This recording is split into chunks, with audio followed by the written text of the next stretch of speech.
Vinga, bon dia a tots. Moltes gràcies per la vostra assistència. Avui faré de moderador perquè la vicepresidenta ha tingut un problema de salut i no pot estar. Llavors, vinga, endavant. Cristina, si et sembla, comencem. No fa falta que us presenti la Cristina, però ho he de fer. Jo crec que no necessita presentació, la Cristina. La seva reputació com a primera espasa en el món del dret cooperatiu li precedeix. Però, bueno, deixeu-me dir que és sòcia del bufet FGC Advocats, presidenta de la nostra secció, advocada especialista en dret cooperatiu i professora de màsters i postgraus en el dret cooperatiu i l'economia social. Ja veureu que avui la idea és repassar quines són les novetats, totes les modificacions que es pretenen en l'anteprojecte de llei integral d'economia social, que afecta a diverses normes, com sabeu, i la idea és de que Cristina ens farà un repàs un repàs descriptiu de quines són les modificacions principals, i llavors entre tots li farem una mica ella porta la visió crítica, però una mica també el que volem és una mica integrar la nostra visió crítica a l'anteprojecte, ¿vale? I sense més preàmbul, Cristina, endavant. Sí, poses tu la presentació, que ens ajudarà una mica Sí, un segon. a no veure un busto parlant. Bueno, el José Manuel sabeu que és també membre de la Junta Directiva, soci de Duran Sindreu, que no l'ha explicat, també és professor de la universitat en matèria sobretot l'econòmica, de dret cooperatiu, i bueno, farem una mica de diàleg perquè l'imponderable de la Sílvia doncs no podrà acompanyar-nos avui. Pots donar-li el format presentació per compartir, que ho veuran més gran? Sí, un segon que tinc un problema aquí amb el punt. Vale, ara crec que sí. Ara sí, oi? Ara, perfecte. Doncs bé, com sabeu, ja és el 14è cafè, que fem un cada 2 mesos. Avui volíem parlar del projecte de llei integral d'impuls de l'economia social que s'està tramitant al Ministeri i ara ja ha entrat al Congrés dels Diputats. Ha sigut un procés molt llarg, que ha estat 2 legislatures. El sector ho va començar a treballar abans i va començar també des de CEPES. Vam plantejar unes certes demandes de com pensàvem que s'havia de modificar, sobretot impulsat des del cooperativisme, la llei de cooperatives, perquè és una llei relativament antiga. Sabeu que va ser puntera en un moment donat, a l'any 99, amb introduir certs canvis, però que des del 99 han passat 25 anys i les lleis cooperatives han anat evolucionant una mica.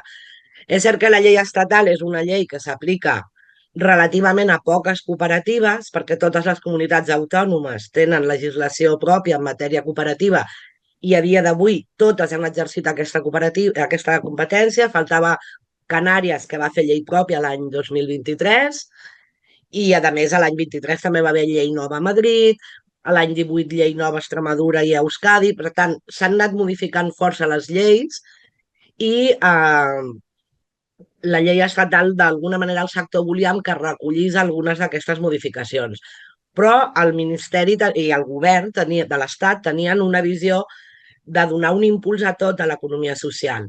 Per tant, és cert que també hi havia el programa de modificar la llei fiscal de cooperatives, de modificar i posar al dia la llei d'empreses d'inserció i la pròpia llei d'economia social, que és una mica més joveneta, només té 12 anys, i ells havien, per tant, preparat un avantprojecte de llei que tingués aquesta visió, una mena de llei òmnibus per l'economia social, que agafés les lleis més principals i els hi fes una posada al dia i que servís també per generar instruments d'impuls. Per tant, en aquesta llei que avui tractem es modifica tant, com a secció sabeu que fonamentalment sempre fem coses de cooperatives, però el nom de la secció és més llarg, es diu del dret cooperatiu i de l'economia social. Hi ha altres seccions al col·legi que parlen més específicament d'altra mena d'entitats no lucratives, no tan empresarials, o encara que siguin empresarials, més específiques, com centres especials de treball i empreses d'inserció, o fundacions que fan certa activitat econòmica, però pensàvem que això, que com que encaixen a l'àmbit de la nostra secció, avui havíem de parlar de totes les famílies de l'economia social i, sobretot, com es tracten amb aquesta nova llei. Com veieu, hi ha la modificació de la llei de cooperatives estatal, sobretot per incorporar tot el tema de normalització de gènere, completar la incorporació de la regulació de les TIC, que ja es va introduir amb un decret llei o amb alguna disposició addicional d'una altra llei just després del període Covid, un cop van deixar de tenir vigència els reials decrets lleis aquells d'urgència que permetien fer reunions virtuals, tot i que no estiguessin en els estatuts de les associacions, les cooperatives, les fundacions, les societats mercantils, es permetia implementar aquestes tècniques per donar resposta a la situació de confinament i de limitació de la llibertat de deambulació, però va haver com un petit gap on no hi havia aquesta normativa i les cooperatives estatals, les que estan subjectes a aquesta llei, no podien fer reunions virtuals. També s'aprofita per donar compliment, tot i que ja veurem que és una mica d'aquella manera, a la llei orgànica del foment de la igualtat de gènere, la llei 3/2007, i també s'actualitzen certes institucions cooperatives bé a demanda del propi sector o a iniciativa del Ministeri. També es modifica la llei d'empreses d'inserció, que també és una llei que ja havia quedat una mica antiga. Les empreses d'inserció són un sector molt important de l'economia social. Hi ha, a més, entitats de totes les mides, com passa a cooperatives, hi ha entitats també que són de certa envergadura, estan fent una tasca molt important en la inserció de persones que estaven excloses del mercat laboral i quedaven una mica disminuïdes en la seva possibilitat d'actuació perquè la normativa estava molt enfocada cap a un públic molt específic i també era una normativa novedosa que no recollia massa les pràctiques del sector encara. El que fa la llei aquesta integral d'impuls a l'economia social és ampliar el ventall de supòsits de dificultat d'inserció. Sobretot s'introdueix la figura de la vulnerabilitat, que és un concepte una mica més ampli que el que hi havia abans de l'exclusió del mercat laboral. S'amplien de manera notable els destinataris de les mesures d'inserció, s'actualitza tota la modalitat de contractació d'aquest sector i també es posa molt l'accent amb la naturalesa no lucrativa d'aquestes entitats, on la finalitat se sobreposa a l'activitat. Una mica com a les cooperatives, l'activitat té un valor instrumental al servei de la finalitat. I en aquest sentit, una de les normes que crida l'atenció i que és un canvi substancial respecte a la norma vigent és que s'incrementa el percentatge de resultats que les entitats que són empresa d'inserció han de reinvertir. Les empreses d'inserció una mica també són cooperatives, Tots tenim al cap segurament l'empresa que és una SL o una SA i que està 100% participada per l'entitat promotora o majoritàriament participada, però recordeu que les cooperatives de treball també n'hi ha moltes que són empreses d'inserció. I finalment es modifica també, com us deia, la llei d'economia social, amb una voluntat també de ser més omnicomprensiva de no només les famílies o les tipologies que sempre havíem conegut, un tema superimportant que és el declarar aquestes empreses com prestadores de serveis d'interès econòmic general. Aquests palabros són molt interessants perquè quan tu tens aquesta condició, tota la normativa europea d'ajuts d'estat, que pot ser limitativa en matèria d'ajuts, de normatives protectores, de normatives d'impuls i de subvencions, no s'apliquen i ni tan sols s'aplica la regla de mínimis. Per tant, és una qualificació molt interessant perquè moltes vegades aquest tipus d'organitzacions, les nostres organitzacions, no tenen la mateixa facilitat per accedir als mercats financers que poden tenir les empreses de capital, just perquè la nostra estructura no es basa mai en el capital, sinó en altres valors de participació. I en aquest sentit, doncs, ajuda molt el fet de poder reinvertir tots els resultats perquè t'ajuda a consolidar-te financerament. I finalment, com us deia, si tu pots també accedir a certs ajuts, doncs d'alguna manera aquesta no competitivitat amb les empreses del mercat convencional, del mercat capitalista, del mercat de capital, doncs poden tenir una manera de finançar-se, perquè al final no podem oblidar mai que l'Estat ha de servir a l'interès general, i l'interès general es serveix o s'aplica o es compleix a través dels recursos públics, dels ingressos públics que tots paguem amb els nostres impostos. Per tant, té força lògica que si entitats que al final són de naturalesa privada, que surten de la societat civil, contribueixen a fer efectiu l'interès general del conjunt de la ciutadania, doncs que puguin ser també beneficiàries d'aquestes mesures públiques, d'aquests recursos públics. I finalment, com us deia, la llei pretén consolidar alguns dels instruments de foment que es van crear el 2011. Bueno, veient aquest marc, això que us he explicat, el rotllo este que us he pegat, està recollit a l'exposició de motius de la llei. L'objectiu macro que comparteixen les tres normes és tenir una major cohesió social i coadjuvar un procés més sostenible en el progrés de les nostres societats, i es concreta en el cas de cooperatives, com hem dit, en el tema d'actualització del funcionament intern i sobretot incorporació de les tecnologies de la informació i la comunicació, el principi cooperatiu d'igualtat, al qual se li posa molt valor i sobretot des de la perspectiva de gènere pel compliment de la Llei Orgànica 3/2007, hi ha també una voluntat de reforçar la identitat cooperativa, i això, encara que sembli una mica no, és allò com un oxímoron, no? Perquè es fa a través de les normes de desqualificació. És a dir, s'ha intentat donar un instrument que preservi la identitat cooperativa permetent-li lluitar contra el fals cooperativisme. I finalment, dintre de les mesures d'adequació que dèiem, la part aquesta de legislació adequada, s'emparen al mandat constitucional de que els poders públics han de fomentar les cooperatives mitjançant una legislació adequada. Doncs sembla evident que una legislació obsoleta no és adequada i és un dels motius de la llei. En el cas de les empreses d'inserció, es fa esment que hi ha un increment notable després de la crisi immobiliària i financera del 2008, però també després de tota la situació Covid. S'ha produït un increment de la desigualtat en la nostra societat i del risc d'exclusió social, s'han incrementat els supòsits de vulnerabilitat per factors externs, i tot això s'ha de recollir i donar cabuda en l'àmbit de les empreses d'inserció. Hi ha una actualització del marc normatiu amb una sèrie de continguts mínims i un reforç de les mesures de foment. I pel que fa a la llei d'economia social, es vol també recollir l'evolució del sector.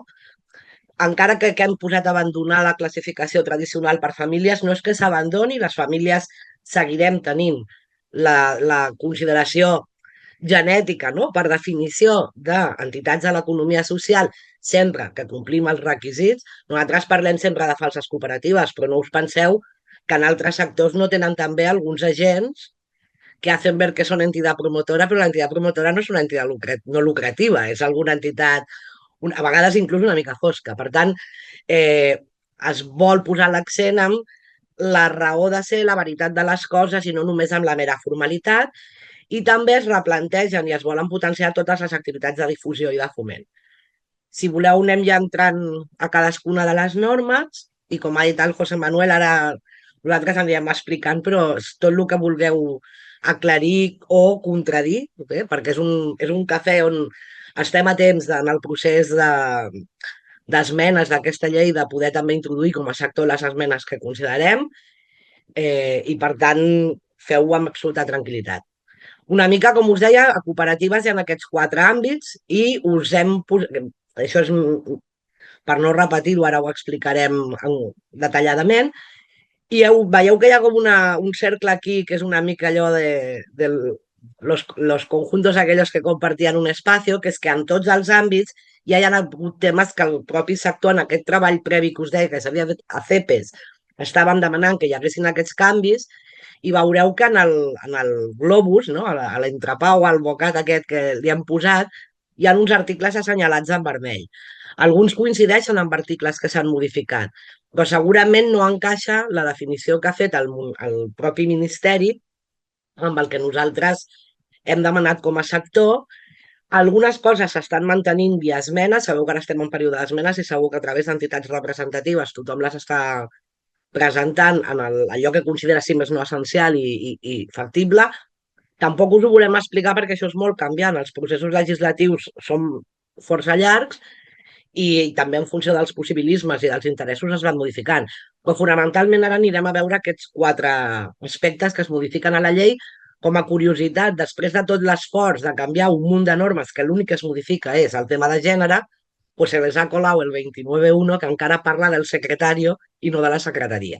Això era una anècdota per treure ferro a tota aquesta situació. Doncs, com us deia, una de les primeres modificacions que s'havia fet, però només parcialment, és incorporar les tecnologies de la informació i la comunicació a tots els àmbits de funcionament intern, però també extern de la cooperativa. Per exemple, es regula la web virtual. És cert que s'havien regulat les reunions virtuals, però del web corporatiu virtual, el domicili virtual, això no estava regulat fins ara. S'incorpora una regulació molt similar i a vegades més complexa que la de les societats de capital, que sabeu que ja havien fet algunes legislacions cooperatives, poso d'exemple la catalana o la valenciana, però totes les lleis que s'han fet en els darrers 5 últims anys incorporen la pàgina web i ho fan amb tots aquells requisits que ja vam estar parlant al desè cafè cooperatiu, de la responsabilitat que té el Consell Rector, si la pàgina es despenja i no està convocada a l'assemblea amb el termini mínim i de més. Per tant, s'implementa aquesta regulació tal qual la coneixem a la legislació catalana, es regula que a més de ser un domicili virtual, que evidentment podem tenir un web comercial, que no estem parlant del mateix. O sigui, el domicili virtual el que ens servirà és per poder fer totes aquelles comunicacions públiques, des de convocatòries d'assemblees, la pàgina de transparència, l'exercici del dret d'informació per la persona sòcia, si tenim una àrea privada de sòcies on li pengem la informació dels documents que es tractaran a l'assemblea. Tot això es regula en aquests articles 3 bis i 3 ter, que són nous, i a l'article 3 l'únic que fa és incorporar el domicili virtual. I també es regulen les comunicacions electròniques com a mecanisme vàlid de participació, de comunicacions amb la cooperativa, tant per demanar informació com per rebre-la, com per al tema de sol·licituds d'admissió, de baixa, qualificacions, etc. Un tema que sí que incorpora la llei, que no trobarem a la major part de lleis cooperatives que ja ho han regulat, és que aquest web serà obligatori per totes aquelles cooperatives que tinguin més de 500 persones sòcies. Que jo no sé si això us sembla molt raonable o no. Seguim, doncs. L'article 16 bis, que com us deia, Un comentari, perdona, concreta que el dret que d'informació no. es pot fer a través de les tecnologies de la informació i de la comunicació, Cristina, perdona, un és comentari. un article que el que fa és separar l'antic article 7. Sí, José Manuel, perdona? No, que és que se m'havia anat al micròfon i no podia intervenir, perdona. Ah, Que et volia comentar d'aquí, que les comunicacions electròniques ara es podran fer amb els socis electrònicament, però ho han d'acceptar els socis en la regulació. sí, A mi em deixa intranquil, no?, que haurem de buscar una acceptació en cooperatives grans, haurem de buscar una acceptació i haurem de discernir, no?, quan volem fer una comunicació, si tenim l'acceptació o no. Hosti, si n'hi ha un que no accepta, no podem comunicar-nos electrònicament amb aquest soci. Haurem de seguir comunicar-nos en paper. Això em posa nerviosíssim en un àmbit en què tothom té la comunicació electrònica a l'abast, no? sí, això és un problema que està figurant a totes les lleis.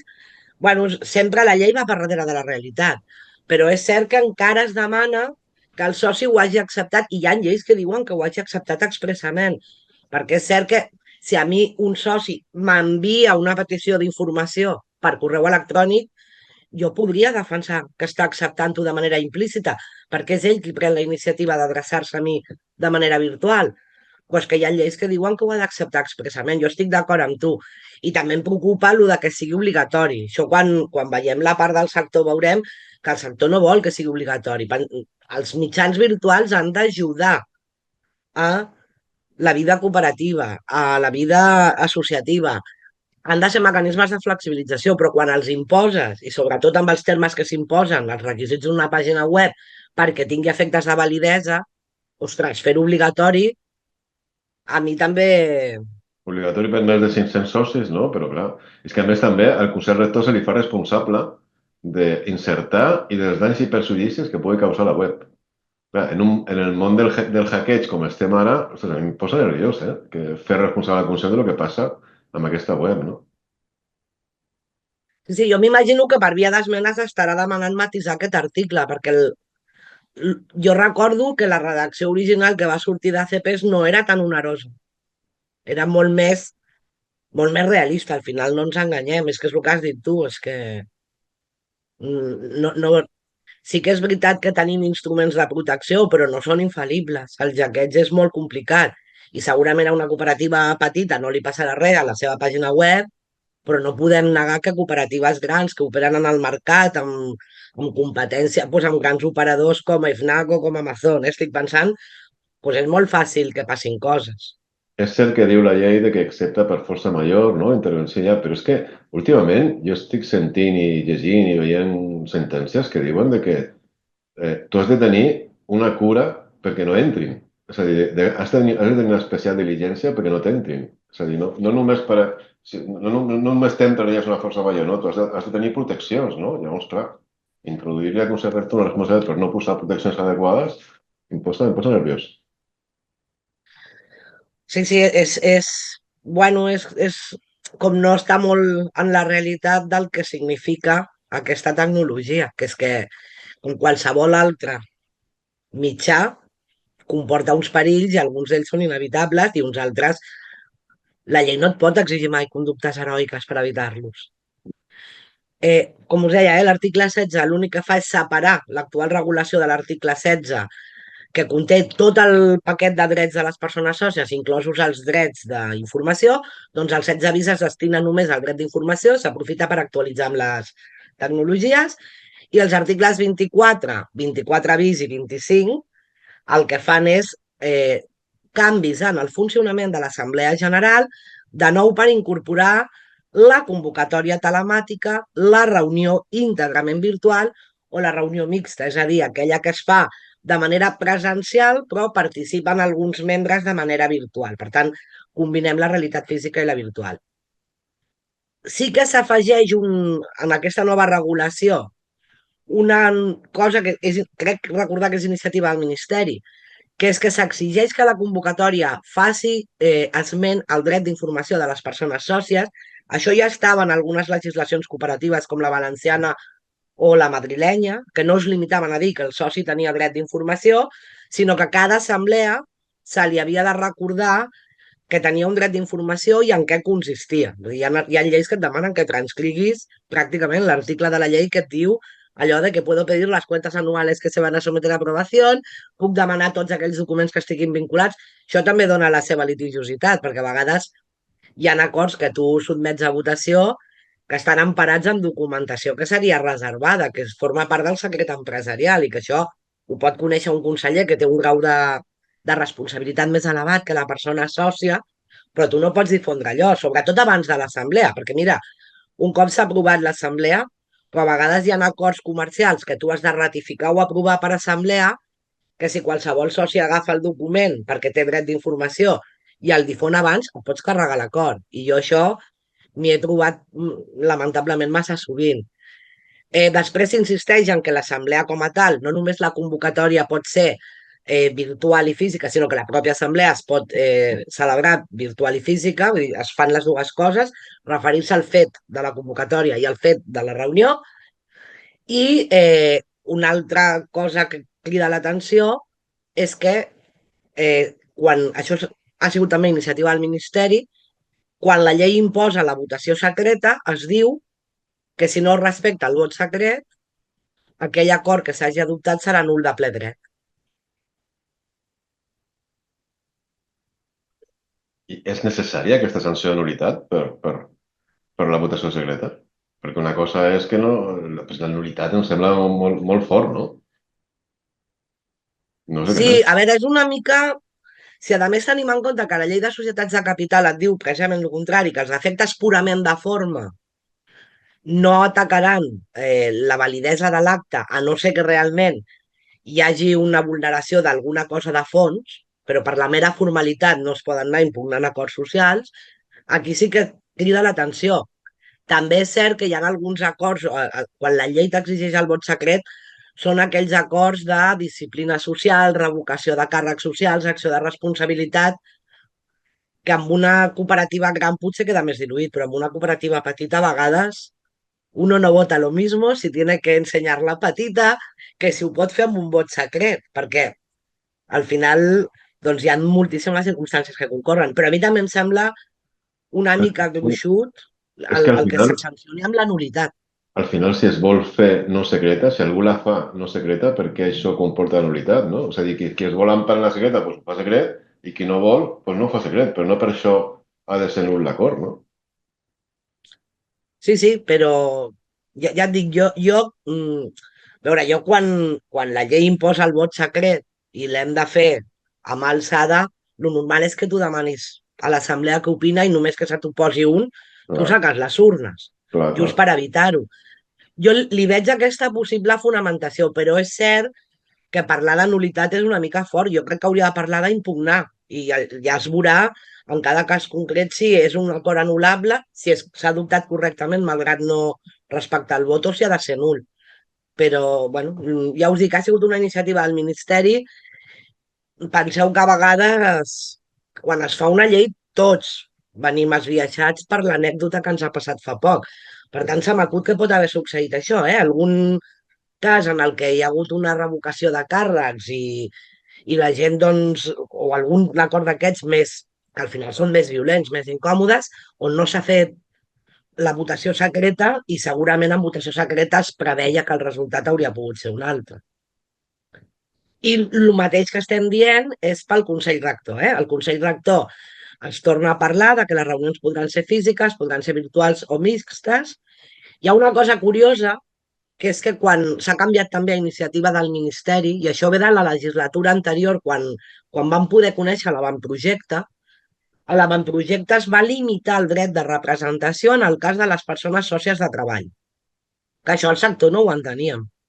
No ho enteníem gens. Hi ha alguna llei cooperativa que sí que diu que en les cooperatives de treball el que no es pot fer és la representació pels familiars, que ha de ser per un altre company de la cooperativa que també sigui soci o sòcia de treball, i això dintre de que tampoc ho veig molt raonable pot tenir una certa lògica, però limitar-ho...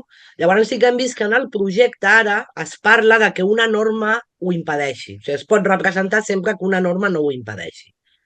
Yo ahora mateix se me hace difícil pensar qué norma va a impedir poder delegarle el voto a otro socio, a tu ascendiente, descendiente o colateral. No, no ho acabo d'entendre, però Capacidad de obrar, es que no li veig una altra, no? Que no pugui obrar, perquè és que si no, no es podrà delegar, no? no ho sé, no ho sé.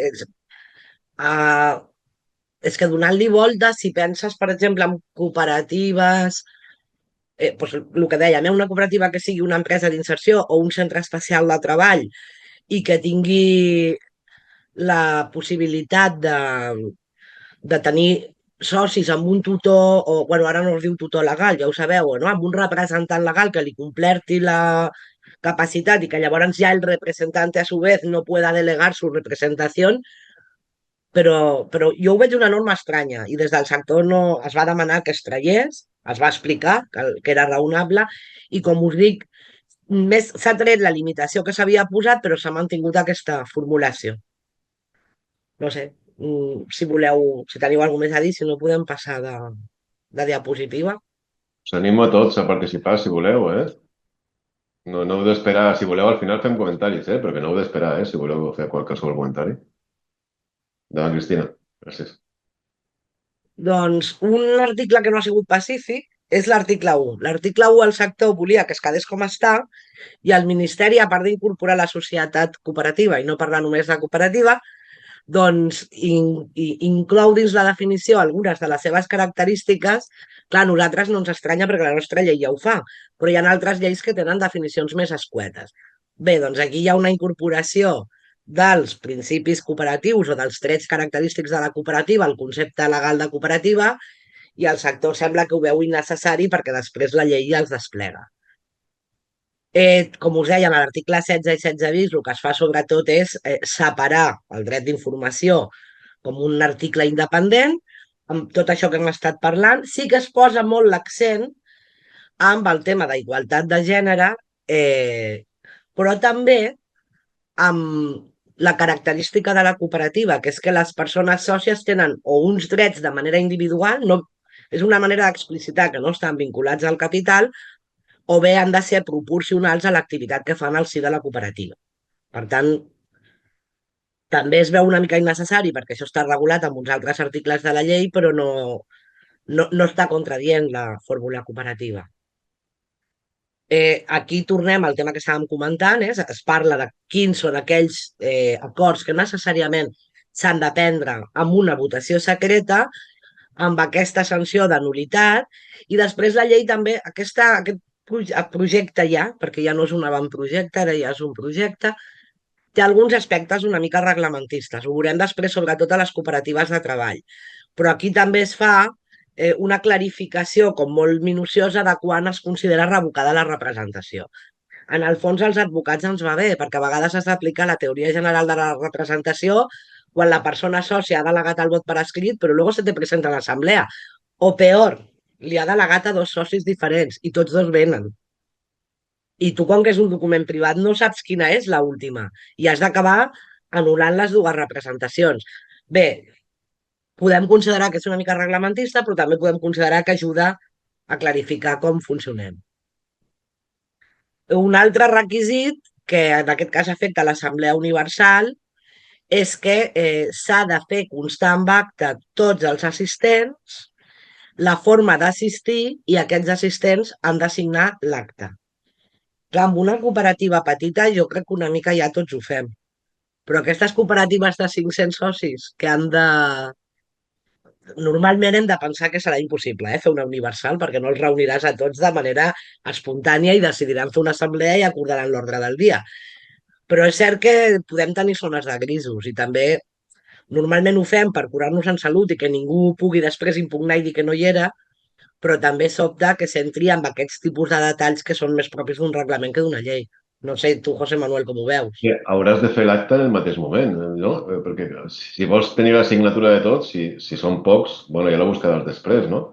Però si no, és que hauràs de fer l'acte en el seu moment. Si ja tens 50 sols, si no fa falta ni 500, 50, 60, si estan tots, o 40. És que hauràs de fer l'acte al moment, perquè si no, després ves a buscar 40 o 50 persones. Sí, no, no, i a més que és complex perquè portar l'acte feta vol dir que l'estàs fent sobre la marxa, que Clar. poden haver errors, pot no donar temps. De tota manera, en una societat de capital això no passa, però a les cooperatives sabeu que hi ha gent que arriba tard i gent que se'n va abans. Sí, sí. Bueno, no és tan fàcil. Vull dir, I és que a més, això és a vegades el risc de que fas la norma des de la part... L'administració pública té molt clar qui vol protegir quan fa la norma, però a vegades no està en el dia a dia i no sap que aquestes coses no són...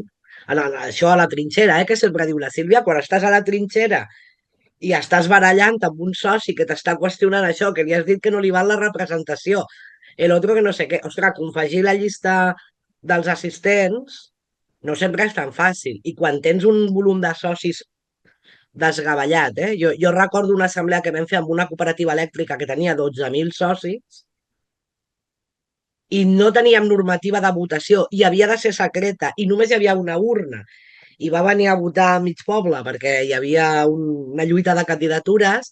Vam començar l'assemblea a les 9 del matí i la vam acabar a les 2 de la matinada. Jo quan vaig acabar, a més ens van retransmetre per la tele i jo sempre deia, si haurà... van retransmetre el recompte de vots per la tele, super heavy, per la tele local, evidentment. I jo sempre deia, com ara alguien canvia de canal, no sabrà si està veient a la cooperativa o The Walking Dead, perquè portàvem ja tots una cara després de 16 hores d'assemblea que no us podeu ni imaginar.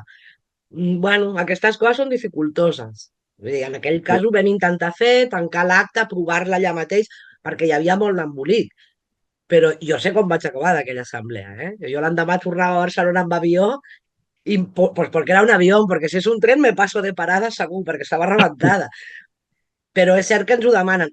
Jo sí recordo que quan fa molts anys, quan es van implementar les primeres directives a l'any 89, eh, hi havia uns registradors mercantils que a través de 5 dies i de...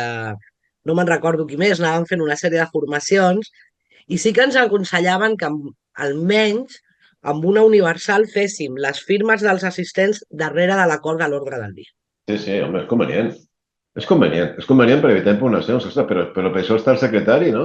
I per això estan els interventors de l'acte, ostres, que són els que donen fe de que realment és universal, no?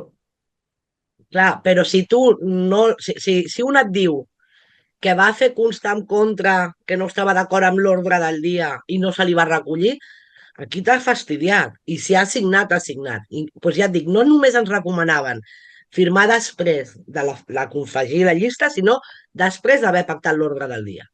Sí, sí. Perquè si et poses d'acord amb els punts a tractar però després no t'agraden els acords, no tinguis cap excusa. Que de totes maneres segueixo dient, també el registrador lo decía, jo vull saber a quantes juntes generals ha anat on acaben els socis tirant-se els plats pel cap, que això lamentablement no passa cada dia, però de tant en tant ens ha passat a tots, no? Bueno, a mi em va sobtar també, perquè sobretot és que ho veig com molt reglamentista. És dir, això Molt bé. normalment a vegades ho trobaríem a les societats de capital al reglament del registre mercantil, però no la llei de societats. Bueno, I en els mercantils no està. En els mercantils no fa un part. requisit formal més. Sí, sí, massa reglamentista. Sobretot, hi ha una petita contradicció a la llei, que és que la universal puede ser virtual. Y si es virtual, ¿cómo me firman la lista? Ja, ja, ja, ja, ja. Ja, ja. Eh, no sé si voleu que anem baixant.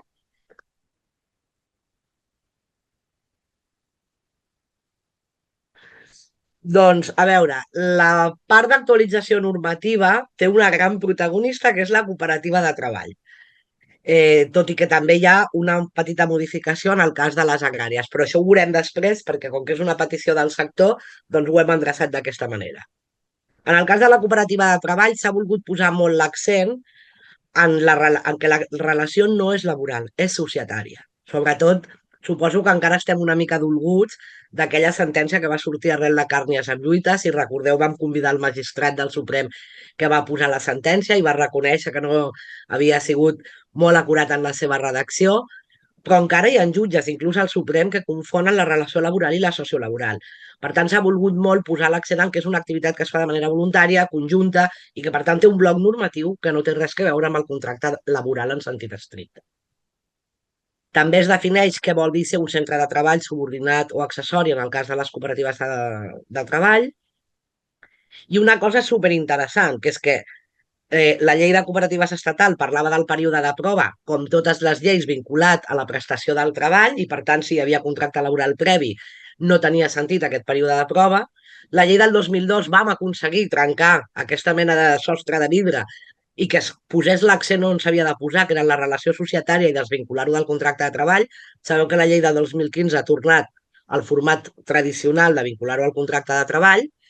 Doncs la llei de cooperatives torna a estatal, retorna la nostra llei del 2002 i desvincula el període de prova de l'existència o no d'un contracte previ i es posa només l'accent a la prova societària, que a més s'allarga fins a 2 anys, perquè vam estar valorant que pagava la pena. Sabem que un any és, com a mínim, tota la vida d'una cooperativa, que si un soci aprova està durant un any, haurem vist no només com es manifesta en el lloc de treball, ja no com a treballador, sinó com a persona sòcia, sinó també en les reunions que hi puguin haver dels òrgans socials i almenys una assemblea ordinària a l'any, doncs aquí s'ha dilatat fins a 2. I aquesta norma sabeu que l'estem intentant barallar també des de la modificació de la llei catalana, perquè si ja era perjudicial tornar a confondre contracte laboral i contracte societari a la llei de cooperatives, encara ho és més arrel de la modificació de les modalitats contractuals que hi van haver fa uns 3 anys, quan va desaparèixer pràcticament la possibilitat de fer contractes temporals si no era per temes molt residuals. També en aquesta línia que us deia, molt reglamentista, s'ha anat modificant tot el règim d'excedències. Hi ha una part que és una posada al dia, que s'està actualitzant determinades situacions, com tot el tema de la maternitat i la paternitat, que no es limiten a la biològica, sinó als acolliments, acolliments predictius, adopcions, etc. També s'ha implementat tot el tema de que es puguin demanar excedències per les situacions d'embarassos d'alt risc i també excedències per situacions d'estar patint un assetjament per violència, perdoneu, de gènere en l'àmbit del treball. També s'ha modificat tot el règim d'incapacitats permanents totals o absolutes al si de la cooperativa per part de les persones sòcies, regulant també tota la situació de reserva de lloc de treball. I el que és una mica com també més preocupant i més reglamentista és que la llei ha fet, en lloc de fer l'operació Bikini, ha hecho l'operació Polvorón, l'operació Navidad. S'ha començat a engreixar de males maneres i ha anat regulant molt minuciosament el procediment de reingrés de cadascuna d'aquestes excedències. Bueno, torna a ser un tema molt reglamentista, això no ho ha demanat el sector que a mi em consti, i a mi em va sobtar força. Finalment, s'ha suprimit la disposició addicional segona. Esto és un misteri sin resolver, perquè la disposició addicional segona el que feia era regular la creació del Consell de Foment del Cooperativisme. Jo no sé si l'han tret perquè ja està constituïdo i funciona bé, però si és que és així no calia treure-la. El cas és que l'han tret. També s'ha tret l'apartat 5 de la disposició addicional cinquena, que era aquell que feia la reserva a la llei de contractes del sector públic de donar la preferència a les cooperatives de treball que concursessin. Això no sabeu amb la legislació actual de contractes del sector públic, sabeu que només hi ha la reserva de contractació per a empreses d'inserció, precisament, i centres especials de treball, i després en atenció a persones per a entitats no lucratives. Però fora d'aquests supòsits, un altre que ha sortit també a tota la llei de gestió de residus, on es permet o es preveu de manera expressa una reserva en les adjudicacions de contractes de residus a favor d'entitats de l'economia social. Traient aquestes excepcions, sabeu que des de la nova llei de contractes al sector públic no es pot diferenciar ni per la forma jurídica ni es pot diferenciar en funció de si l'entitat és lucrativa o no lucrativa. I finalment també es treu la disposició final primera perquè havia quedat obsoleta i es modifica la dotzena per adequar-la a la legislació actual. No sé si voleu... Sí, Aneu interrompent o preguntant o quejant-vos, que és que si no me siento fatal. Sí, Moisés volia parlar.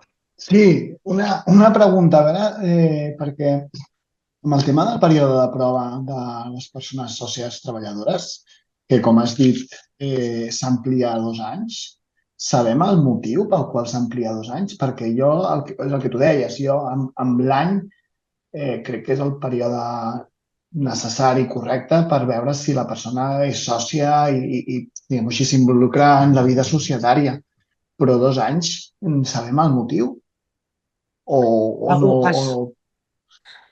Hombre, saberlo lo sabría, pero como hace unos pocos años se me ha olvidado. Però pot ser un motiu... Vull dir, és que això va ser quan va sortir... Clar, penseu que a CEPES cada article d'aquests els discutim totes les famílies moltíssim. Però també és cert que hi ha aspectes que si COCET, en aquest cas, que és la Confederació de Cooperatives de Treball, planteja una necessitat, no la solem qüestionar. Si no ens perjudica la resta de famílies i fem tots costat. Suposo que es va considerar que a vegades hi ha alguna cooperativa, sobretot, com que això ho vam discutir en el període Covid, no havien fet assemblees tots els anys, hi havia hagut alguna excepció. Per tant, es va intentar donar un marge una mica més ampli per poder valorar i també es va considerar que una participació en una assemblea pot estar molt bé, però igual a la següent ja empieces a engronxar-te. Bé, y supongo que también era un tema de vamos a pedir 2 y ya rebajaremos a 1.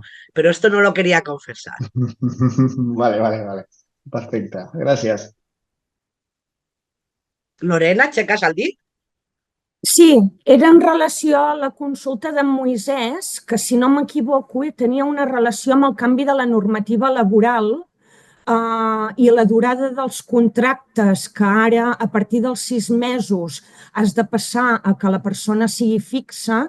Aleshores, això sumat en que per la normativa el període de contracte laboral per compte aliena et computava com ja període executat i restava el període de soci a prova, s'ampliava a 18 mesos per tenir un marge de que els 6 mesos de contracte previ com a compte aliena no et restés el temps de prudència necessari perquè aquest soci a prova almenys fes un any de circuit natural dintre dels processos societaris de la cooperativa.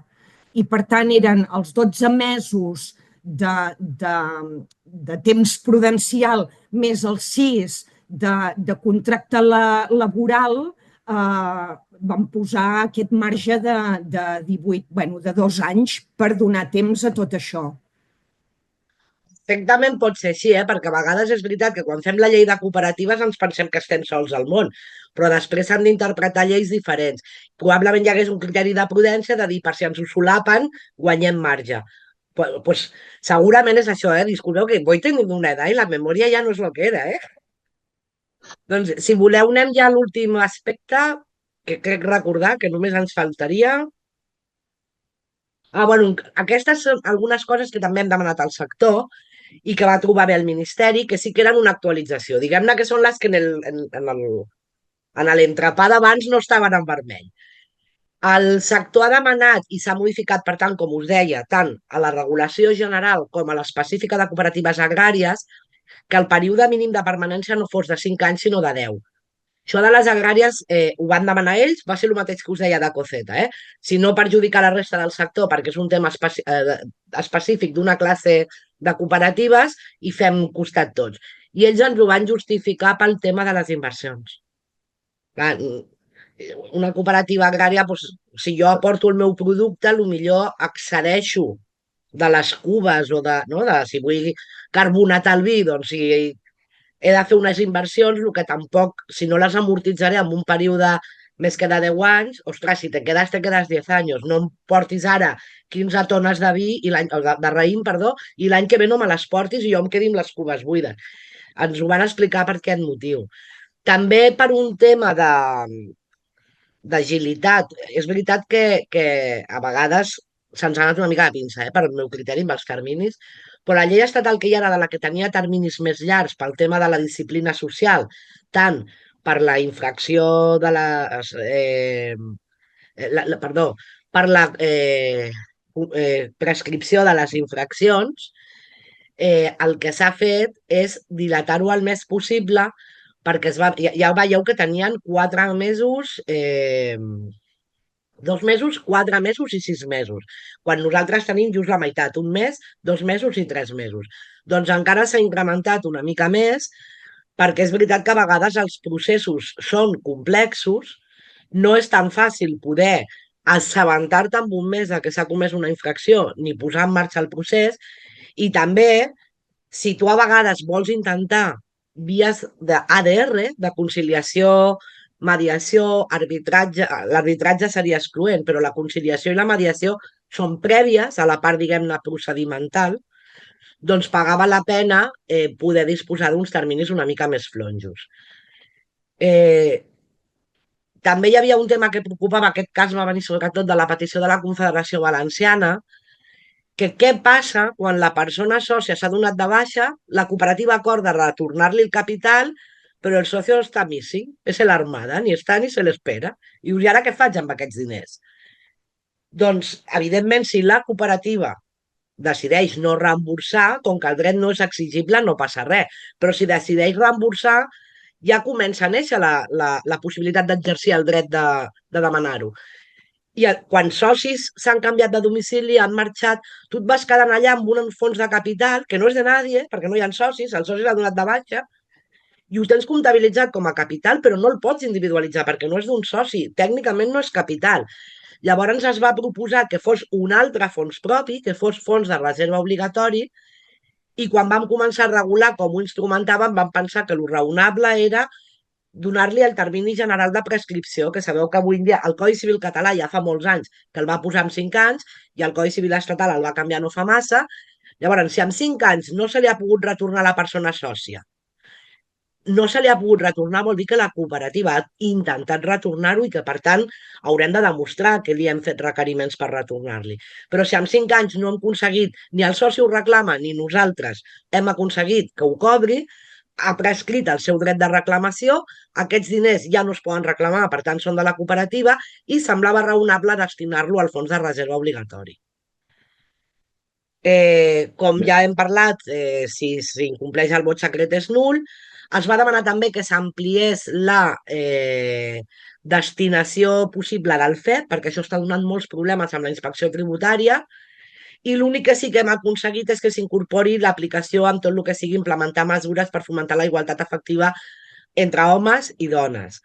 En algun moment jo havia plantejat que seguíamos siendo muy binarios, que probablement el cooperativisme i les empreses d'inserció eren més diverses i que un públic vulnerable podia ser perfectament el no binari, però no estamos tan modernos, ni en el Ministerio.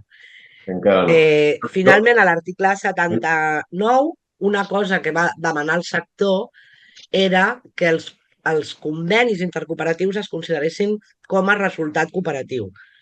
També es va considerar que s'havia de fer el mateix a la llei fiscal, perquè no deixa de ser una manera de promoure el 7è principi, o de fer efectiu, millor dit, el 7è principi cooperatiu, que és el de la intercooperació. Tot i que es va acceptar això, penseu que el 99 molt poquetes lleis tenien la previsió del conveni intercooperatiu i a l'any 90, quan es va fer la llei fiscal, només ho tenia la llei catalana. De fet, la intercooperació és un principi que s'incorpora a partir del Congrés de Manchester de l'any 95. Per tant, era normal que no ho contemplés l'Estatut fiscal, però la llei del 99 ho podia haver contemplat. Doncs ho hem demanat, ho hem aconseguit, però el Ministeri, no sé per què, ens diu que destinem la meitat al FRO. I això el sector va considerar que si era cooperatiu a tots els efectes. Sens perjudici que mentre no es canvi la llei fiscal, com sempre ens passa, hàgim de fer ajustos fiscals, o sigui, ajustos comptables entre la presentació de resultats i el pagament de l'impost. Però esto ja és nostre dia a dia. Vaig a ser una mica més ràpida perquè si no, no arribo a les empreses d'inserció i a la llei d'economia social. Això me lo salto ràpid que ja ho hem parlat. Tot el que s'ha posat l'accent en el treball voluntari i només és és veritat que vam demanar, com també estem treballant a Catalunya, que les entitats que vulguin ser cooperatives igual que una entitat no lucrativa, que han de complir aquells 4 requisits, que la referència no sigui al conveni col·lectiu del sector, sinó a la retribució real del sector, tal com fa la norma fiscal o la llei de cooperatives valenciana. Bueno, no ens n'hem sortit de moment. Me pinta más agazapo, perquè jo m'he anat llegint l'article que hi ha en el projecte de llei i l'article que hi ha en la llei actual i no he sabut trobar les diferències. Però l'objectiu és el mateix que estem dient aquí, que es pugui contractar personal de manera normal. I contractar-lo de manera normal no és acudir al conveni col·lectiu. Això normalment és precaritzar la feina. I finalment l'article 16 que us deia, la identitat cooperativa s'ha volgut reforçar a través de tenir uns instruments molt clars per desqualificar cooperatives. Aquest és un article que hem redactat des del sector. Vam tenir moltes dificultats perquè ho volíem redactar i no sabíem com, i al final vam arribar al consens de que segurament el que havíem de fer era que la llei, quan regulés la desqualificació, donés una sèrie de supòsits que fossin un indici de falsa cooperativa. I aquests supòsits no ens els hem tret del barret, ens els hem tret de la pròpia jurisprudència del Suprem i de l'experiència del dia a dia de quan sabem com fan les coses. Per tant, tot aquest article 116 ha sigut una demanda nostra de donar-li instruments a la inspecció de treball per poder desmuntar falses cooperatives de manera més fàcil. Si passem a les... N'hi ha un que em sembla que em qüestiona, em presenta dubtes. Es desqualifica una companyia quan no presenta comptes senyals. Però clar, perquè es considera que és inactiva, ¿vale?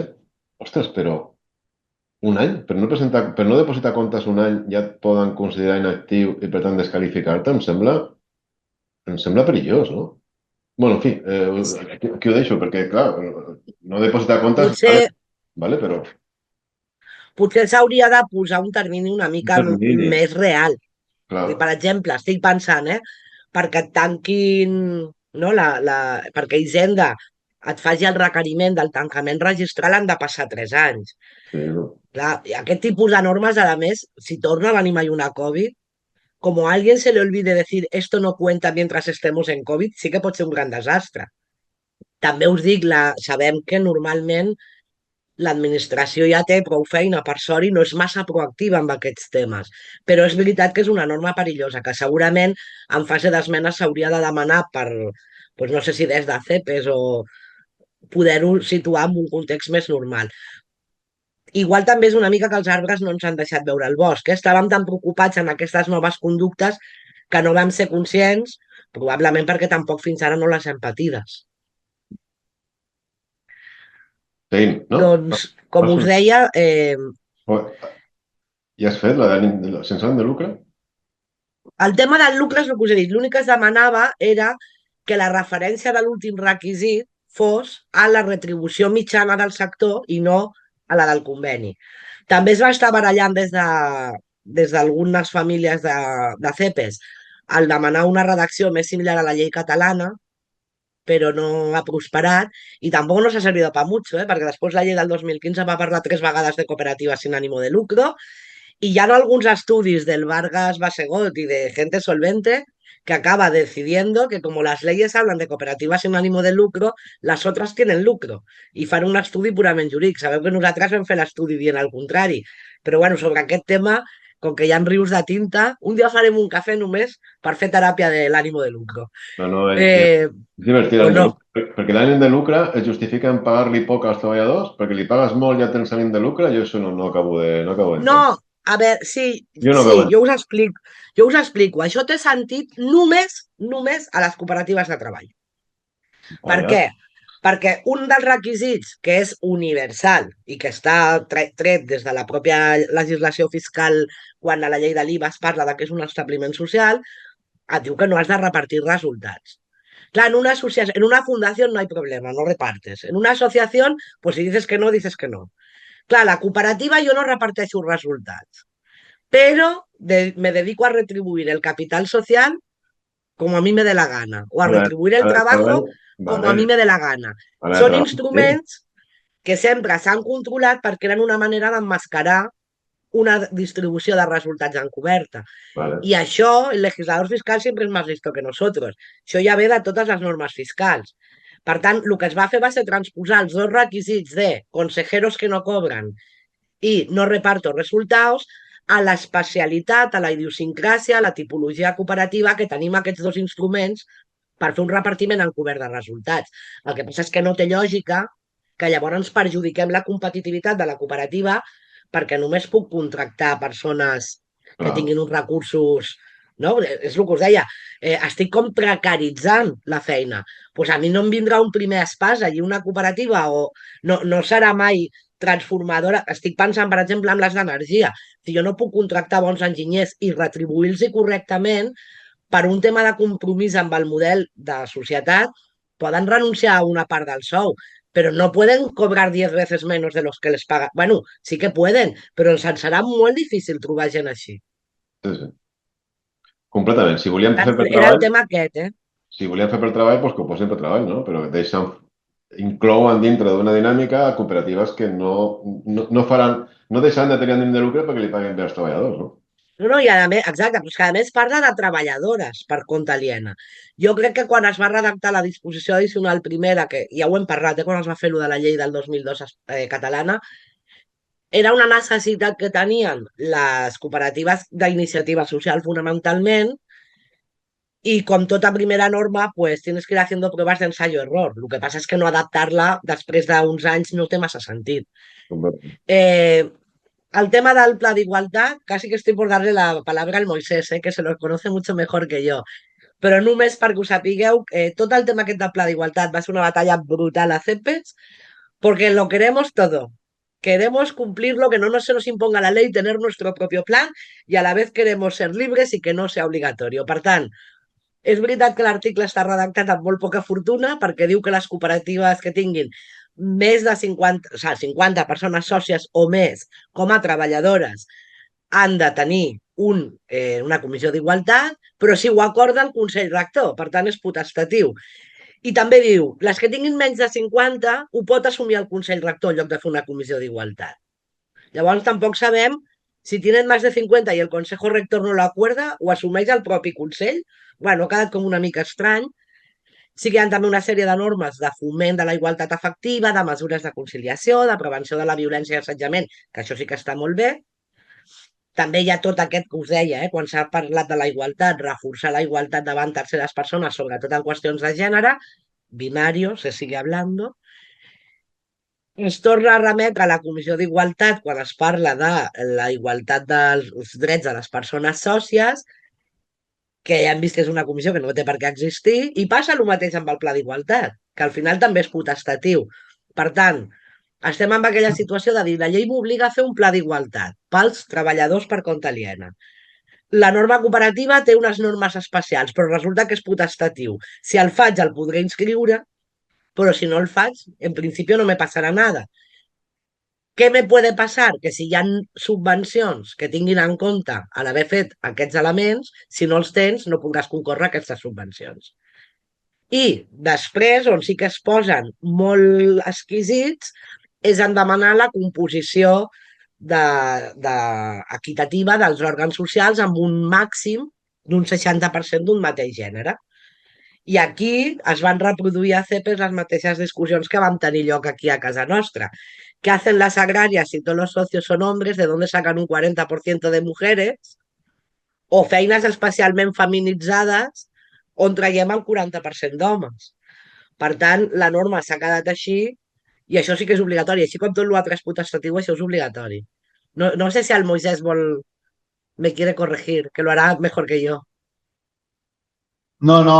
Vull dir, jo quan m'ho vaig estar mirant ja t'ho vaig transmetre, que jo vaig pensar, bueno, vull dir, han volgut preveure, entenc que han volgut preveure una comissió d'igualtat, entenc que per a aquelles entitats o per a aquelles cooperatives, sobretot que vulguin optar a subvencions, concursos públics i a més, per tenir-ho equiparat, perquè és que, o sigui, l'única explicació que li vaig trobar va ser aquesta, perquè si no, al marge de si la idiosincràsia de la cooperativa de tenir la comissió d'igualtat o no, però bueno, això ja és un altre debat molt més intens. Però tal com està regulat, l'única explicació que li vaig trobar va ser aquesta, de dir, bueno, preveiem-ho legalment per tal de que aquelles cooperatives que es vulguin presentar en concursos públics, subvencions i a més, estiguin en igualtat de condicions amb la resta d'entitats. Entenc que només va ser això, perquè és que si no, no té un altre sentit. Perdó, jo crec que no té un altre sentit. Perdó. No, aquí vam fer una mica de dir, ostres, Coceta, que és la més implicada, que faci, i inclús des de Consum, que sabeu que jo normalment represento Hispacop, dèiem, el que els hi vagi ben bé, ens anirà bé a nosaltres, per tant no ens hi fiquem. Però sí que es veu com una mica... clar, la llei del 2007 ho imposa com obligatori i aquí és tot potestatiu, per tant et quedes una mica com un poco en terreno de nadie, no? Doncs si voleu mirem només el que ha demanat el sector i que de moment no ens n'hem sortit, que era incorporar la persona sòcia en vincle temporal, que com han fet molt bona part de les noves legislacions cooperatives, la intervenció de comptes sigui un òrgan potestatiu, rebaixar la dotació del fons de... Almenys si n'hi ha auditoria financera, no? Què pinta un interventor de comptes si n'hi ha un auditor que realment s'ha mirat les comptes, no? Vamos. Bueno, pinta, Jo conec un cas d'un interventor que li van demanar que no es tornés a presentar perquè l'auditor feia els comptes sense esmenes i l'interventor, com a òrgan social, no només feia una anàlisi econòmica i financera, sinó també política, de si la política de l'entitat havia de ser anar fent noves emissions de capital voluntari. Bueno. Però és cert que això és una cosa que m'ha passat en 35 anys. Lo normal és que l'interventor bendiga el que ha dit l'auditor. Jo el que veig és pobres interventors que no saben el que estan signant o el que estan informant a l'assemblea perquè no tenen capacitat per mirar-se les comptes com Déu mana. I que després tenen la mateixa responsabilitat que un conseller, que això també és lo dramàtic. Clar. Però bueno, no ens n'han sortit. Si us fixeu, de moment el projecte no en parla. Sí. Ha passat el mateix en baixar la dotació del FRO i també amb algunes peticions específiques que s'han fet des de les cooperatives de serveis. Alguna cosa que s'ha demanat en quant a classificació, que veureu algunes referències a les contractes de cessió d'espais, tenen que veure amb que va d'una baralla de si implementàvem classes noves com cooperatives de cessió d'ús o comunitats energètiques com a classe nova. I aquí es va explicar, com sempre diem, que una cosa és la discussió sobre l'objecte social i una altra la classe de cooperativa. I al final el que sí es va fer és que algunes d'aquestes modalitats ens deien que per la seva idiosincràsia necessitaven alguna norma especial i aquestes són també unes normes que si no trobeu ara probablement les trobareu si mireu una mica els diaris de sessions o la història de la norma perquè seran esmenes que es presentaran. Que jo recordi, dintre del projecte al final no s'han incorporat, però sí que hi ha alguns aspectes una mica més que aquests que el sector va anar demanant, va anar treballant i hi ha alguns que s'han acollit i altres que no. Si voleu, passem a la modificació de la llei d'empreses d'inserció, que aquí, encara que telegràficament crec que ho hem de mirar, hi ha alguna cosa no tan telegràfica perquè té la seva transcendència. A l'article 1, 1 bis, 2 i 4 han fet modificacions que són tant de forma com de molt fons. L'article primer és més de forma, el que s'ha fet és, si és un artículo que dice que va a regular la ley y el ámbito de aplicación, les sobra paja i han deixat només això, però en canvi sí que després s'han introduït a l'article 1 bis una sèrie de definicions legals que m'imagino que el sector estava prou madur i el legislador també per recollir-ho, i un dels temes més importants, com us deia, és que ja no només estem parlant de l'exclusió del mercat laboral, que és una cosa... Sabeu que els conceptes jurídics indeterminats en dret són sempre perillosos fins que els connectes amb la realitat. Doncs que al final una exclusió del mercat laboral era una cosa molt concreta. I si, a més, ho connectàvem amb el públic, que podia ser públic d'inserció, era molt restrictiu. Al incorporar el concepte de vulnerabilitat social, estem també ajudant a que algunes situacions que fins ara no es contemplaven tinguin acollida en aquestes fórmules que l'únic que pretenen és normalitzar situacions que socialment estem generant exclusions, vulnerabilitat, o simplement no els veiem, que a vegades també és, oi, los invisibles, no? Es parla també de, i es donen definicions d'itinerari d'inserció i personal d'acompanyament. Jo tinc la sospita, i si no, aquí hi ha persones de FEICAT que ens poden ajudar, però jo tinc la sospita que ha sigut també amb aquesta línia que us deia de les cooperatives, de dir, anem a clarificar què són les coses, que són les coses que estem fent, que ens costa molta feina fer-les i que no puede entrar cualquier, vamos a decir, desaprensivo con fines espurios a fer això que estem fent. Per tant, definim-ho a la llei, no hi ha cap empresa d'inserció que se senti incòmoda amb aquestes definicions perquè ja ho estan fent, perquè és el que són, i no tenir una definició legal suposo que deixava portes obertes a interpretacions de finalitats més espúries, com us deia. I finalment també es modifica el concepte de persona treballadora de l'empresa d'inserció i de la pròpia empresa d'inserció per donar cabuda a la realitat que s'està fent ara. També s'han incrementat en els articles 5 i 6 tots els ratis de com s'han de calcular les persones d'acompanyament i les persones d'inserció. Per poder fer itineraris d'inserció hi han d'haver uns professionals d'aquella feina concreta on s'està incorporant a la persona, però també persones expertes en educació, en educadors socials, perquè el conflicte normalment no es limita a l'exclusió laboral, sinó que es manifesta en diferents àmbits i, per tant, tot aquest personal de suport, que ha de ser personal contractat de manera ordinària, doncs ha de coadjuvar i ha de tenir uns ratis raonables perquè puguin fer la seva feina de manera efectiva, perquè si no l'itinerari d'inserció no tindrà èxit. S'incrementa també, com us deia, el percentatge de reinversió dels resultats. Actualment està xifrat en un 80%. El projecte parteix d'un 95% i em consta que el propi sector ha demanat que hi hagi una reinversió del 100%. I també s'implementa el deure de dipositar la memòria en el registre corresponent.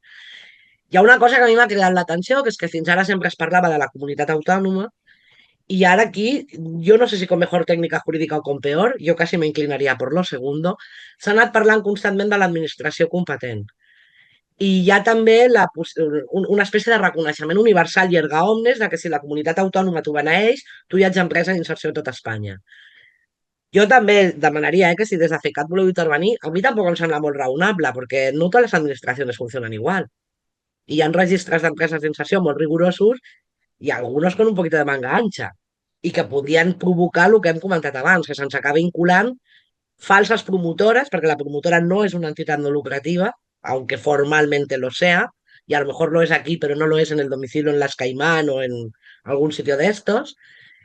I, bueno, són uns temes que suposo que, com el sector està preocupat, doncs també a través de CPs, doncs a mi em consta que s'han presentat esmenes i insisteixo que no les vull comentar perquè els processos legals són complexos i variables i si ara us dic una cosa i després surt una altra us pensareu que us he enganyat i no és el cas. Com us deia, es reforcen tots aquells deures de publicitat, transparència i compliment efectiu de les obligacions.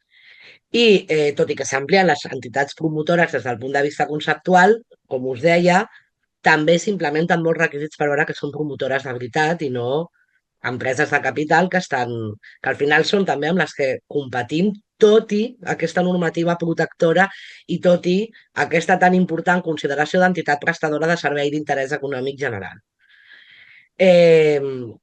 També s'ha posat com mecanisme d'ajut dir que el fet que una empresa que potser treballa en aquests àmbits l'endemà decideixi documentar-se, que és el que us deia, alguna de les entitats, les formes jurídiques que permet la llei, potser no són una empresa d'inserció, però està fent aquesta feina i en un moment donat decideix convertir-se en empresa d'inserció, que això no es consideri que és una operació estructural. Esto no és una fusió, ni un canvi de classe, ni una transformació. Per tant, que no es posin aquests entrebancs innecessaris. I com us deia, tot el tema de la distribució competencial i de la identificació dels registres, doncs l'excusa sembla que és que es vol adequar a l'estat aquest que tenim plurilegislatiu i amb administració desconcentrada. A mi no me acaba de quadrar, però me someto a la opinió del respetable.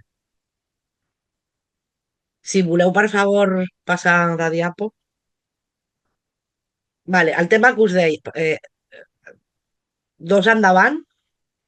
Perdona, que m'he liat. Aquesta. Aquí és on s'ha produït per mi un dels canvis més interessants, que és en l'ampliació del públic que pot ser objecte d'empreses d'inserció. Los colorines no són gratuïts, los colorines són los canvis. Hi ha, per exemple, la consideració d'aquelles persones que han esgotat la renda mínima, que fins ara no es tenien en consideració, només es tenia en compte que no la cobressin o perquè no tenien l'edat per fer-ho o perquè no tenien el període mínim de residència o empadronament per tenir dret a aquests tipus d'ajuts, però no si s'havia esgotat la percepció del període màxim durant el qual es poden percebre aquests ajuts específics. Si passem, sisplau. Mira, aquí és on hi ha el gran canvi.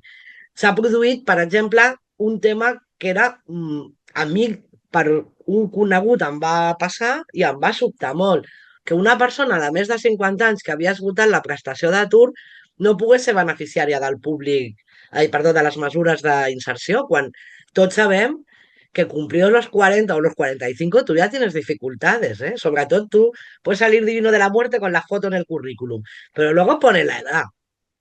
Y encara que tú, esto de que los 50 son los nuevos 30, eso es para vender cremas cosméticas. Pero luego no és verdad. Si tu et veuen que tens 40 i pico, 50, 50 i pico, és molt dificultós poder aconseguir feina. Doncs aquest públic estava exclòs. Bueno, si han treballat tota la vida i tenen 2 anys d'atur, genial, però què passa quan s'acaba l'atur? Que també no és l'atur de quan nosaltres érem joves, és un atur molt més reduït en el temps. Per tant, s'incrementa aquest col·lectiu.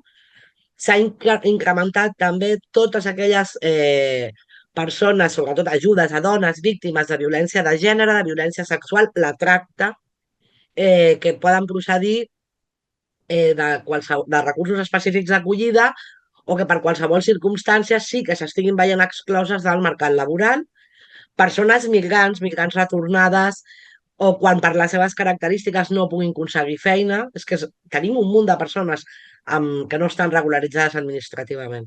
Ahir a la Roca Galés van fer un acte sobre cooperativisme i feixisme. I una de les coses que ens preocupava és tot aquest flux migratori que es vol frenar. No sabem molt bé per què, perquè al final estan fent feines també, encara que sigui lamentable, que la gent que ha nascut o que viu o que està ja més o menys integrada en aquest nord global no les vol fer. Però és un discurs molt fàcil, el discurs de l'odi, de la xenofòbia, i que s'acaba implementant amb normativa. Per tant, és important que la normativa combati aquest discurs a través de mesures de suport, perquè al final, ostres, és que una frontera és una ratlla amb un paper. És que si ens estiguéssim morint de gana nosaltres, segurament també agafaríem una pastera i aniríem a aconseguir sobreviure. Per tant, és raonable que hi hagin aquestes mesures de reconeixement, perquè després es posen unes traves administratives que si no ho regularitzes primer, doncs estàs generant una bossa de pobresa i de vulnerabilitat que després ens acaba perjudicant a tots. Llavors, el fàcil és començar a dir que tota aquesta gent cometen delitos i no sé què, i no és veritat, però al final serà veritat si els deixem exclosos de la normalització. El mateix passa amb les minories ètniques o persones que trobin problemes d'integració laboral, amb persones que, per raó de responsabilitats familiars no compartides, també tenen unes circumstàncies, diguem-ne, laborals particulars que el mercat ordinari no els hi pot acollir, i que segurament doncs, fent un bon itinerari d'inserció perquè siguin aptes per fer altres feines on si es permet, per exemple, la mitja jornada, doncs siguin persones possibles perceptores.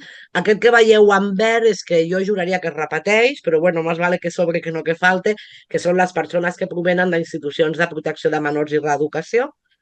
Les persones sense llar també s'incrementa com a nou possible públic destinatari de mesures d'inserció i aquesta és la que és una mica et reflexa o et reflecteix quina és la voluntat final del legislador amb aquesta norma, que la realitat és tan canviant que demà poden haver situacions de vulnerabilitat diferents i per tant s'ha posat una clàusules apertus de preveure situacions d'exclusió que ara mateix no podem preveure, però que demà passat ens podríem trobar que una empresa d'inserció podria acollir sense tenir el risc de perdre la seva qualificació perquè no està en aquest llistat, que tot i que és molt ampli, ja ho diem sempre, la realitat és molt rica, molt més creativa que el legislador i segur que demà tenim nous supòsits de vulnerabilitat que avui en dia ens sembla que no cal ampliar.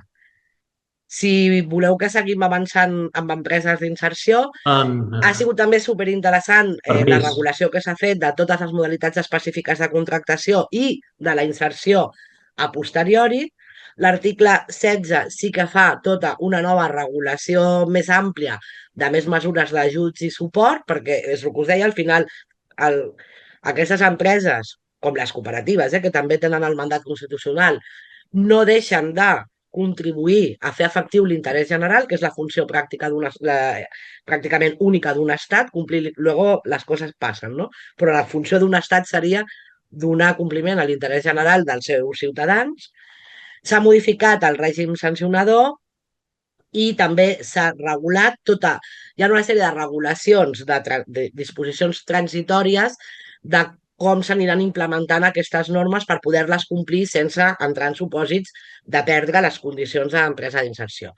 I també comentar això, que dintre de la disposició addicional primera i quarta també regulen, com fa els articles 11 i 14, no només la nova regulació específica del contracte d'inserció, sinó del trànsit cap a la regulació ordinària, l'ocupació ordinària. I si passem a unes pinzellades molt breus de la llei d'economia social, Cristina, comentar-vos, potser... Cristina, ¿sí? no, res. Sí, por supuesto. Habla el experto, que no soy yo. No, al contrari, és a dir, abans de sortir del tema de la llei d'empreses d'inserció, explicar-te aquest punt O a l'hora d'anar definint tots els perfils és un punt molt, molt important, perquè és un punt que recull des de l'any 2002 a la llei catalana, però que a la llei espanyola no estava recollit. I és perquè a vegades el legislador, còmodament assegut en el seu despatx, no és prou conscient dels perfils de la gent amb la qual treballem. I sobretot no és prou conscient de la problemàtica multifactorial. És a dir, no és que una persona sigui del punt A, del punt C o del punt D, sinó que normalment té un tant per cent de problemàtica A, un tant per cent de problemàtica D i, per tant, és molt multifactorial.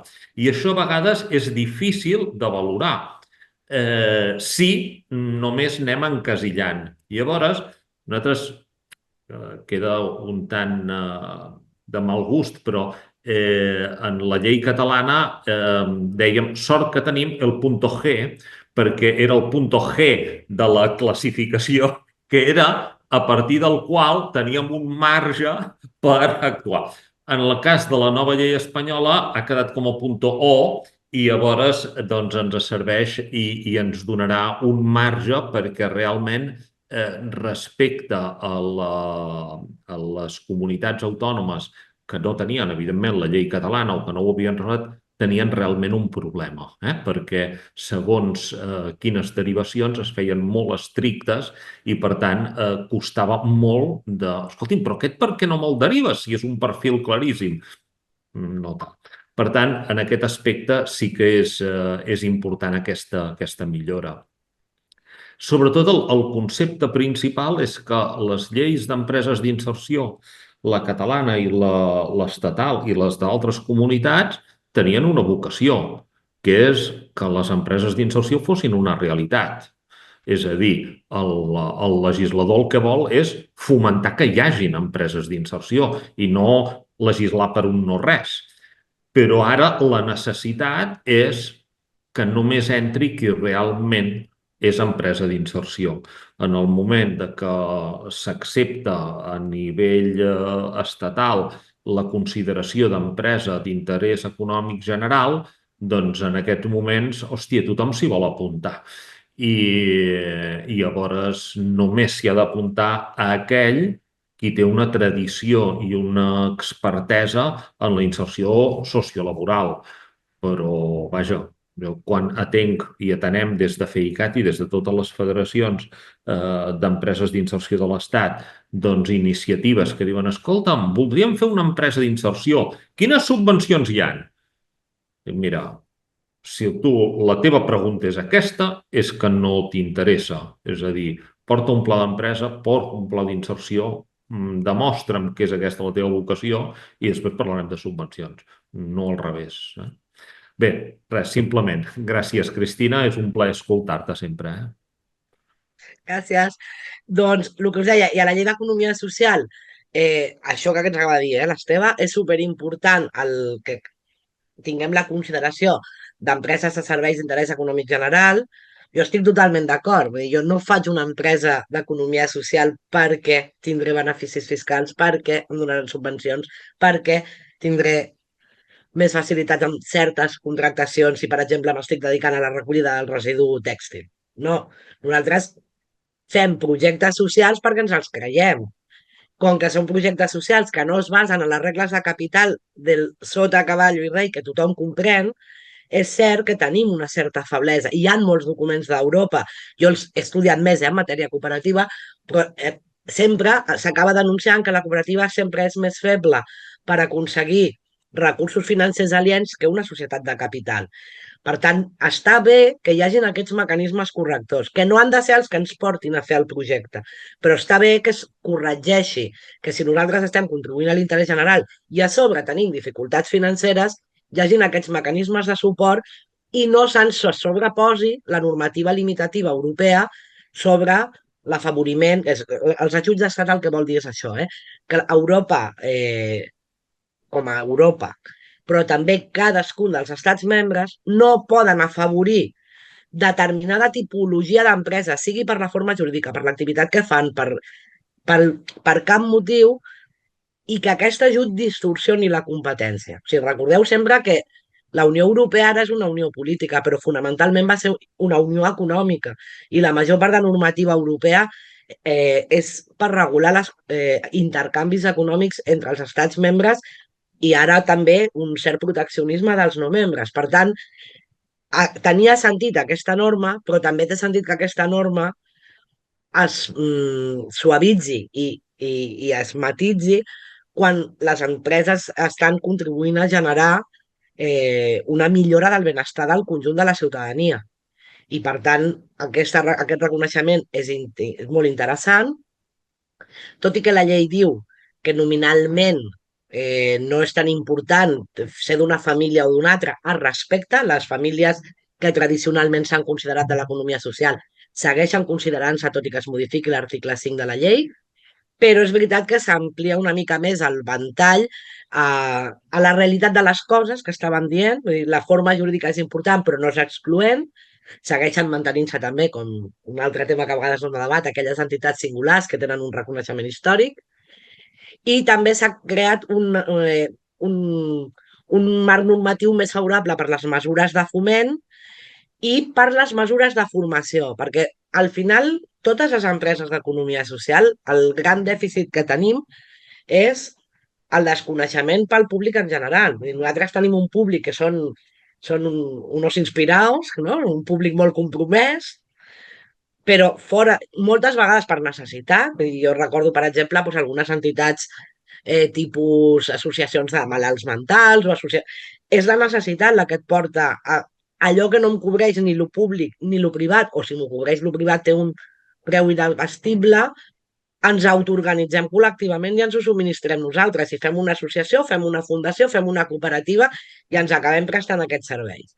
Doncs d'alguna manera això no arriba al públic en general. Mira que ja ens hem esforçat amb el 125è Congrés del Cooperativisme, Lorena, a fer anuncis a la TV3 i tot, però segueix sent molt residual el concepte de cooperativa, d'empresa d'inserció, de centre especial de treball, no? Inclús de fundacions, que si ho veiem per la tele, que estem molt contaminats al món anglosaxó. Una fundació és una classe d'empresa també que pot ser convencional. Per tant, és interessant, o almenys jo trobo molt interessant, perquè ja sabeu que jo estoy traumatitzada perquè en la facultat no estudié les cooperatives, doncs que s'incorpori tot el tema de l'economia social als currículums formatius, en el propi el coneixement i a la formació se la posi en valor, perquè ara mateix és una de les coses que necessitem, i entendre, per exemple, que hi ha empreses amb valors també ajuda a que les empreses convencionals, que en seguida no... És que són molt invasives, de seguida agafen el nostre llenguatge. Jo recordo quan es va començar a parlar de la responsabilitat social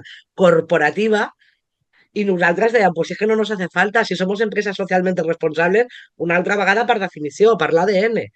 Bueno, doncs és superinteressant aquestes mesures de foment, que luego ja verem en què queden, perquè sabeu que hi ha competències autonòmiques, les universitats també són una mena d'organismes autònoms amb certa facultat, però és superinteressant que es faci aquesta aposta, i també una aposta per normes que en un moment donat van sortir el 2011 per uns plans de foment, es converteixin ara ja en unes línies d'actuació globals de l'administració general. I sobretot generar com a instrument una estratègia espanyola d'economia social, que al final és el paraigua on estem totes les entitats. Jo no sé si estic a la vostra disposició, si simplement voleu que calli i voleu xerrar els altres, que també tocaria. Bueno, sí, oberts a la vostra participació, qualsevol dubte, qualsevol cosa que tingueu. A mi em queda una cosa, Cristina, què saps de la tramitació? Com està la tramitació? Què es preveu? Quina pinta té això? Jo crec que ara està en període d'esmenes, però no sé... Juraria que és tramitació ordinària, per tant no us sabria dir. En la legislatura anterior la vam estar discutint bastant tard i lògicament quan es van convocar eleccions allò va decaure. No us he comentat un tema superinteressant a través d'esmenes, que és que nosaltres a CEPES, abans de treballar la llei de cooperatives, vam treballar la llei fiscal. La llei fiscal estava en el calendari de govern, perdona, el programa polític del primer govern PSOE Podemos. Y estaba en la agenda como a prioritari. Pero entonces vino la COVID y lo prioritario fue la COVID. I tota aquella feina que vam fer ens va quedar com una feina que quan es pugui es tornarà a plantejar. Tot i que vam fer aquest intent, sí que quan vam saber que hi havia l'opció de modificar la llei 2799, hi ha alguns temes que sí que el sector està demanant que... Ai, adeu Rosa, que s'està acomiadant pel xat una companya del registre. Una companya no, una de les jefes, que ens fa molta il·lusió que vinguin.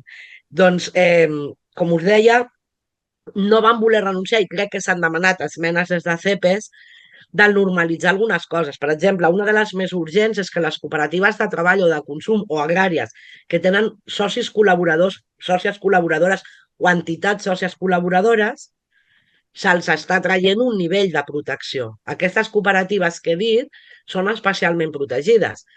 Però com que la definició d'especialment protegida diu son cooperativas de trabajo especialmente protegidas las que asocian a personas físicas para poner su trabajo en común. Nosaltres havíem estat interpretant que un soci col·laborador no desdeia aquesta definició. Però el Ministerio dice, igual que no interpreta analógicamente, es una norma fiscal, no la interpreta analógicamente para ampliar supuestos de sujeción al impuesto o de exención, yo aquí interpreto lo que pone. Y si tú tienes otra clase de socios que no sean personas físicas que comparten el trabajo, no podrà ser-ho. A les de consum era molt més complicat perquè ens deien que eren cooperatives de consum especialment protegides les que agrupaven a persones físiques que subministressin béns, no serveis, béns. Hi ha cooperatives de consum que presten serveis assistencials que ja no serien especialment protegides. Doncs béns que no estiguin gravats pel tipus elevat d'IVA. El tipus elevado d'IVA, la majoria de los que estáis en pantalla no sabeu ni lo que és. Perquè això va estar en vigor. Jo crec que ho vaig estudiar a la facultat, però des que jo exerceixo, el 33% d'IVA ja no existia. Sobretot perquè el tipus general era el 12 i ara el general és el 21, que són 9 puntos més, que és quasi el doble. Per tant, nosaltres tallàvem en l'IVA, o sea, tallàvem tot el que tenia que veure la frase de l'IVA, que és subministrar bienes sujetos a IVA. I Hisenda considera que si talla només l'IVA i diu bienes, si subministrem serveis ja no som especialment protegides. Tot i que podem tenir persones jurídiques sòcies que siguin consumidores finals d'acord amb la llei de defensa del consumidor i usuari, tampoc seríem especialment protegides. I ja si tenemos al col·laborador, igual que les de trabajo. Llavors, això sí que s'ha demanat d'incorporar, per via d'esmena, alguna disposició final o addicional que modifiqués els articles, almenys l'article 12 de la llei fiscal, per treure aquesta referència a l'IVA superprotegit i parlar de cooperatives de productes, però també de serveis, i afegir un 12 bis que digui les cooperatives de l'article 8, 9, 10, 11 i 12, si tenen socis col·laboradors, siguin persones físiques o jurídiques, no perdran la protecció fiscal sempre que tinguin els límits. S'ha fet un mínim comú denominador, no? Hem agafat els límits que posa la legislació substantiva en general, els més bajos, no? Un 30 o un 35% de vot, de capital, i en aquest cas no perdrem un grau de protecció. Home, això també seria interessant que tirés endavant per el mateix que us he dit. Penseu que, per exemple, FIARE té, a través de la Fundació, una línia de suport a entitats petites que tenen moltíssimes dificultats per anar al mercat financer i, a més, és una línia per reforçar els seus fons propis. Eso quiere decir que FIARE, la Fundació, entra com a sòcia col·laboradora. Ostras, te estoy reforzando por un lado y por otro te fastidio porque pierdes un grado de protección. Per tant, resulta que els mercats financers són àridos per a les cooperatives, en general, per l'economia social sempre ens costa més que ens financin. Resulta que tenim normes fiscals adaptades a la nostra forma jurídica que, com se empeñan en decir que són bonificacions, també estan sempre sota el paraigües de sospita de si s'han de considerar contràries a les ajudes d'estat. Y de fet hi ha varios expedients a Europa. Y ahora encima a la que puedo te recorto por otro lado, que és una mica... Llavors seria interessant que això també es pogués tirar endavant. Hi ha molts més problemes a la norma fiscal, però aquests, diguem-ne, que són els que s'ha considerat que, com que tot el sector estava d'acord i no deixaven de ser traducció d'uns canvis que també s'estan produint a la norma substantiva, podien tenir raó de ser. Ens hagués agradat ficar en una disposició final tot el que vam treballar, perquè era simplement normalitzar la cooperativa. Tampoc és que fuera Anxes Castilla, I sí que comentar-vos que una de les millores que no s'ha agafat ha sigut els temes dels límits. Hi ha algunes cooperatives que els límits actuals se'ls fan molt feixucs i es volia una mica posar el límit general del 50% amb socis, sobretot el tema d'hores de treball de les cooperatives de treball associat. Bueno, això també podrem parlar, quan s'aprovi la llei, de com ha anat aquest procés d'esmenes. Insisteixo que sí, es el momento de hablar vosotros, no yo.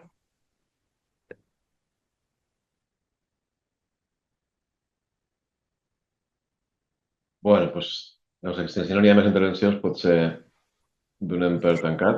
Jo només vull fer la pregunta. Vale. Sí, s'ha previst alguna cosa d'intel·ligència artificial? No, si estem fent ara l'estic, ara, I a veure quan surt la llei. Imagina't la intel·ligència artificial. Sí que es pot... No, pregunto, Més que res perquè al febrer sí que ha d'entrar el reglament europeu en vigor ja del 100%, no? De forma completa, i crec que aquí al febrer sí que serà un moment, bueno, de canvi en aquest nivell, i la reflexió és si han pensat en això o anirem una mica a posteriori, com sempre. Sí. Buena intervención, Natalia. Gracias. Yo de eso no hablo, porque los expertos en inteligencia artificial son el José Manuel. A nivell normatiu i a nivell operatiu del despatx ja us dic que la Natàlia. Jo no tinc ni bufa. Jo hago lo que puedo y lo que me enseñan ellos. A la propera modificació, no? Encara que la del no binari i la de la IA, no? No, queden moltes. El que passa és que, clar, ens va sobtar molt que el Ministeri tingués la seva proposta, que no ens ho pensàvem.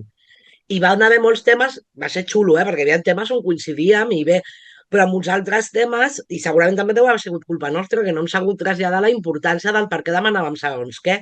Bueno, de tota manera, jo crec que s'ha aconseguit força cosa. Però somos, ¿no?, com l'anunci aquell, que lo queremos todo, siempre queremos más.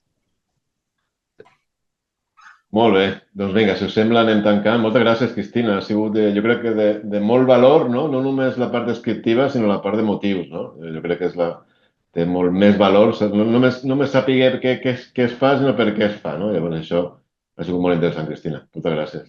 Moltíssimes Moltes gràcies. gràcies a totes i us convidem al proper cafè pel mes de gener del 2025. Vinga, moltes gràcies a tots. Per Sant Jordi, que no l'havia dit.